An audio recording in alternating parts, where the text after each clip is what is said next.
Chapter 2 एक रहस्य जिसे किसी भी कीमत पर सुलझाया जाना चाहिए। उनका वह अध्ययन कक्ष एक संग्रहालय था और कुछ नहीं। खनिज विज्ञान में ज्ञात सभी चीजों के नमूने वहां अपने अपने स्थानों पर एकदम सही क्रम में रखे हुए थे और सही नाम से रखे हुए थे तथा ज्वलनशील, धातुमय और लिथोइड खनिजों में विभाजित थे। मैं विज्ञान के इन सभी पहलुओं को कितनी अच्छी तरह से जानता था। कई बार अपनी उम्र के लड़कों की संगति का आनंद लेने के बजाय मैंने इन ग्रेफाइट्स, एंथ्रासाइट, कोयले, लिग्नाइट्स और पीट्स को झाड़ना पसंद किया था। और वहाँ बिटुमेन, रेजिन, कार्बनिक लवण थे जिन्हें धूल के छोटे से कण से भी बचाना था, और धातुएं, लोहे से लेकर सोने तक, धातुएं जिनका वर्तमान मूल्य वैज्ञानिक नमूनों की गणतंत्रीय असमानता की उपस्थिति में पूरी तरह से गायब हो गया, और पत्थर भी कोनिक्स्ट्रस में घर को पूरी तरह से फिर से बनाने के लिए पर्याप्त, भले ही एक सुंदर अतिरिक्त कमरा हो जो मेरे लिए बहुत बढ़िया होता। लेकिन अब इस अध्ययन कक्ष में प्रवेश करते ही मैंने इन सभी आश्चर्यों के बारे में नहीं सोचा। मेरे विचारों में केवल मेरे चाचा ही भरे हुए थे।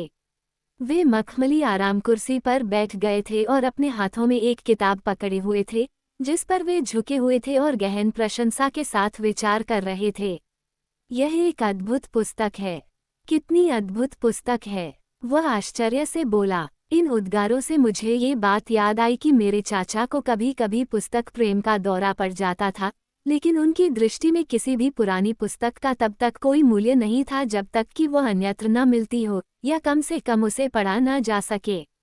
अच्छा, अब क्या तुम्हें अभी भी समझ नहीं आया? मुझे एक अमूल्य खजाना मिल गया है जो मुझे सुबह सुबह यहूदी हेवलियर्स की दुकान में खोजबीन करते हुए मिला। शानदार, मैंने उत्साह का अच्छा अनुकरण करते हुए उत्तर दिया। एक पुरानी क्वार्टो जो खुरदुरे काठ के आकार में बंधी हुई थी, एक पीली फीकी मात्रा जिस पर एक फटी हुई मुहर लगी हुई थी, के बारे में इतना हंगामा करने का क्या फायदा था? लेकिन इतना सब होने के बावजूद प्रोफेसर की प्रशंसापूर्ण टिप्पणियों में अभी भी कोई शांति नहीं आई थी। देखो, वह सवाल पूछते हुए और जवाब देते हुए आगे बढ़ता रहा। क्या ये सुंदर नहीं है? हाँ, शानदार। क्या तुमने कभी ऐसी बाइंडिंग देखी है? क्या किताब आसानी से नहीं खुलती? हाँ, ये कहीं भी खुलकर बंद हो जाती है। लेकिन क्या यह उतनी ही अच्छी तरह से बंद होती है? हाँ, क्योंकि बाइंडिंग और पन्ने एक ही लाइन में हैं और कहीं भी कोई गैप या छेद नहीं है। और 700 साल बाद इसकी पीठ को देखो। बोजिरियन, क्लॉस या परगोल्ड को ऐसी बाइंडिंग पर गर्व हो सकता था। ये टिप्पणियां करते हुए मेरे चाचा पुरानी किताब को खोलते और बंद करते रहे। मैं वास्तव में इसकी विषय वस्तु के बारे में उनसे सवाल पूछ ही सकता था, हालांकि मुझे इसमें जरा भी दिलचस्पी नहीं थी। और इस अद्भुत कार्य का शीर्षक क्या है? मैंने दिखावटी उत्सुकता के साथ पूछा, जिसे वह शायद इतना अंधा था कि देख नहीं पाया। ये रचना, मेरे चाचा ने नए उत्साह से भरकर उत्तर दिया, ये रचना 12वीं शताब्दी के सबसे प्रसिद्ध आइसलैंडिक लेखक स्नोरे टर्लेसन की हेमस्क्रिंगला है। यह आइसलैंड पर शासन करने वाले नॉर्वेजियन राजकुमारों का इतिहास है। वास्तव में, मैंने आश्चर्य से कहा, बेशक यह एक जर्मन अनुवाद है। क्या? प्रोफेसर ने तीखी प्रतिक्रिया व्यक्त की। अनुवाद के साथ मुझे क्या करना चाहिए? यह आइसलैंडिक मूल है, शानदार मुहावरेदार स्थानीय भाषा में, जो समृद्ध और सरल दोनों है और जिसमें व्याकरणिक संयोजनों और मौखिक संशोधनों की अनंत विविधता है। जर्मन जैसा, मैंने खुशी खुशी कहा। हाँ, मेरे चाचा ने कंधे उचकाते हुए उत्तर दिया, लेकिन इन सब के अलावा आइसलैंडिक में ग्रीक की तरह 3 संख्याएं हैं और लैटिन की तरह संज्ञाओं की अनियमित विभक्तियां हैं। मैंने अपनी उदासीनता से थोड़ा विचलित होकर कहा, और क्या टाइप अच्छा है? टाइप की बात करके तुम्हारा क्या मतलब है, बेचारे एक्सल? टाइप? क्या तुम इसे छपी हुई किताब समझते हो, मूर्ख अज्ञानी?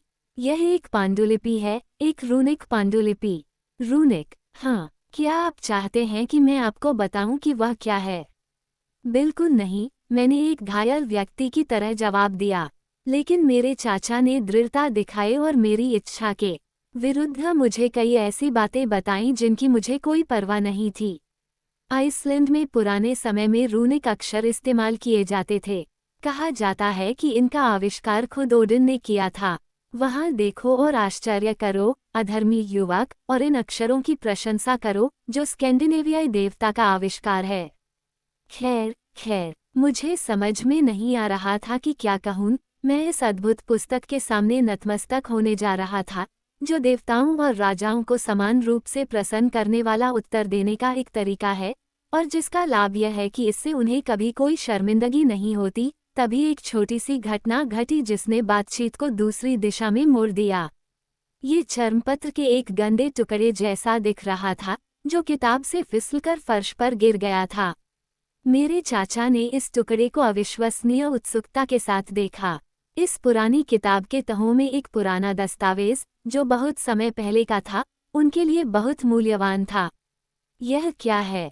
वह चिल्लाया, और उसने मेज पर 5 इंच गुना 3 इंच का चर्मपत्र बिछा दिया, जिस पर कुछ रहस्यमय अक्षर अंकित थे। यहाँ सटीक प्रतिरूप है। मुझे लगता है कि इन अजीब संकेतों को सार्वजनिक रूप से बताना जरूरी है, क्योंकि वे 19वीं सदी के सबसे अद्भुत अभियान को अंजाम देने के लिए प्रोफेसर लिडेनब्रोक और उनके भतीजे को आकर्षित करने का साधन थे।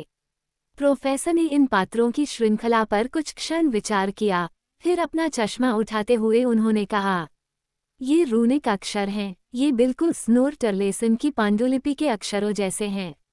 लेकिन इनका अर्थ क्या है? मेरे दिमाग में रूनिक अक्षर इस गरीब दुनिया को रहस्यमय बनाने के लिए विद्वानों द्वारा गढ़े गए आविष्कार प्रतीत हो रहे थे। मुझे अपने चाचा को रहस्य की पीड़ा से पीड़ित देखकर कोई दुख नहीं हुआ। कम से कम मुझे तो ऐसा ही लगा, उनकी उंगलियों को देखकर, जो भयानक ऊर्जा के साथ काम करना शुरू कर रही थीं। ये निश्चित रूप से पुरानी आइसलैंडिक भाषा है, उसने दांतों तले बुदबुदाया। और प्रोफेसर लिडेनब्रोक को ये बात पता होगी, क्योंकि उन्हें बहुभाषी माना जाता था। ऐसा नहीं है कि वे धरती पर बोली जाने वाली 2000 भाषाओं और 12,000 बोलियों में धारा प्रवाह बोल सकते थे, लेकिन वे कम से कम उनमें से कुछ को जानते थे। अतः वह इस कठिनाई के बावजूद अपने चरित्र की सारी उतावलेपन को स्वीकार करने जा रहा था, और मैं एक हिंसक विस्फोट की तैयारी कर रहा था। तभी चिमनी के ऊपर लगी छोटी घड़ी ने 2 बजा दिए। उसी समय हमारी अच्छी गृह संचालिका माथा ने अध्ययन कक्ष का दरवाजा खोलते हुए कहा, रात के भोजन तैयार है। मुझे डर है कि उसने उस सूप को ऐसी जगह भेज दिया जहां वह उबलकर खत्म हो जाएगा, और माथा सुरक्षा के लिए भाग गई। मैं उसके पीछे पीछे गया, और बिना ये जाने कि मैं वहां कैसे पहुंचा, मैंने खुद को अपनी सामान्य जगह पर पाया। मैंने कुछ मिनट प्रतीक्षा की। कोई प्रोफेसर नहीं आया। मेरी याददाश्त के अनुसार उन्होंने कभी भी रात्रिभोज के महत्वपूर्ण समारोह को नहीं छोड़ा था। और फिर भी यह कितना बढ़िया रात्रिभोज था। इसमें अजमोद का सूप था, मसालेदार सॉरेल से सजा हुआ हैम का ऑमलेट, आलू बुखारे के मिश्रण के साथ वेल का एक टुकड़ा, मिठाई के लिए क्रिस्टलीकृत फल, पूरे को मीठे मोसेल के साथ धोया गया। ये सब मेरे चाचा एक पुराने चर्मपत्र के टुकड़े की बलि देने जा रहे थे।